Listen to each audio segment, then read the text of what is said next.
अध्याय 10। मैं तुमसे सच सच कहता हूँ कि जो कोई द्वार से भेड़शाला में प्रवेश नहीं करता परंतु किसी दूसरी ओर से चढ़ जाता है वह चोर और डाकू है।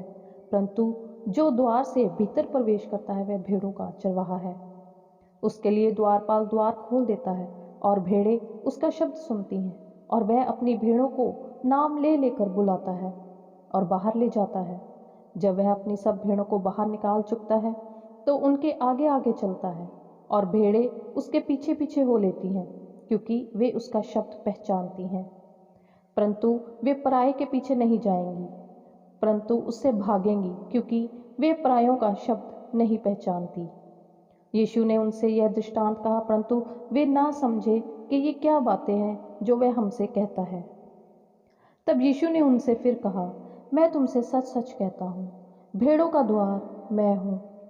जितने मुझसे पहले आए वे सब चोर और डाकू हैं परंतु भेड़ों ने उनकी ना सुनी। द्वार मैं हूँ, यदि कोई मेरे द्वारा भीतर प्रवेश करे तो उद्धार पाएगा और भीतर बाहर आया जाया करेगा और चारा पाएगा। चोर किसी और काम के लिए नहीं परंतु केवल चोरी करने और घात करने और नष्ट करने को आता है। मैं इसलिए आया कि वे जीवन पाएं और बहुतायत से पाएं। अच्छा चरवाहा मैं हूँ। अच्छा चरवाहा भेड़ों के लिए अपना प्राण देता है।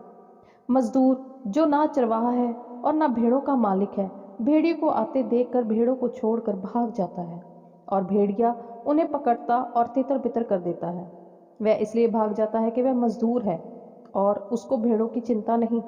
अच्छा चरवाहा मैं हूँ। मैं अपनी भेड़ों को जानता हूँ और मेरी भेड़ें मुझे जानती हैं। जैसे पिता मुझे जानता है और मैं पिता को जानता हूँ और मैं भेड़ों के लिए अपना प्राण देता हूँ। मेरी और भी भेड़ें हैं जो इस भेड़शाला की नहीं, मुझे उनका भी लाना अवश्य है। वे मेरा शब्द सुनेंगी तब एक ही झुंड और एक ही चरवाहा होगा। पिता इसलिए मुझसे प्रेम रखता है कि मैं अपना प्राण देता हूँ कि उसे फिर ले लूं।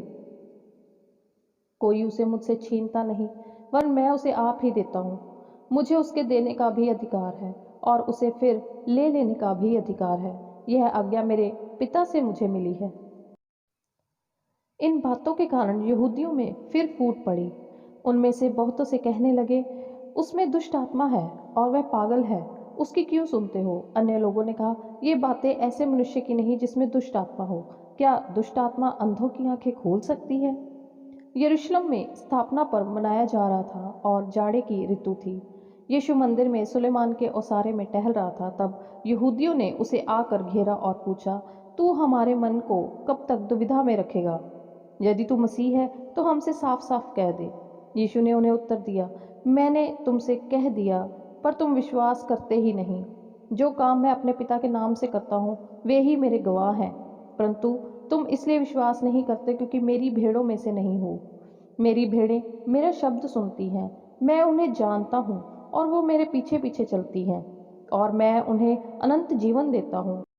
वे कभी नष्ट न होंगी और कोई उन्हें मेरे हाथ से छीन न लेगा। मेरा पिता जिसने उन्हें मुझको दिया है सबसे बड़ा है और कोई उन्हें पिता के हाथ से छीन नहीं सकता। मैं और पिता एक है। यहूदियों ने उस पर पथराव करने को फिर पत्थर उठाए। इस पर यीशु ने उनसे कहा, मैंने तुम्हें अपने पिता की ओर से बहुत से भले काम दिखाए हैं, उनमें से किस काम के लिए तुम मुझ पर पथराव करते हो। यहूदियों ने उसको उत्तर दिया, भले काम के लिए हम तुझ पर पथराव नहीं करते परंतु परमेश्वर की निंदा करने के कारण और इसलिए कि तू मनुष्य होकर अपने आप को परमेश्वर बनाता है।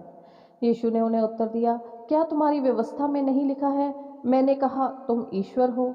यदि उसने उन्हें ईश्वर कहा जिनके पास परमेश्वर का वचन पहुंचा और पवित्र शास्त्र की बात असत्य नहीं हो सकती, तो जिसे पिता ने पवित्र ठहरा कर जगत में भेजा है तुम उससे कहते हो तू निंदा करता है।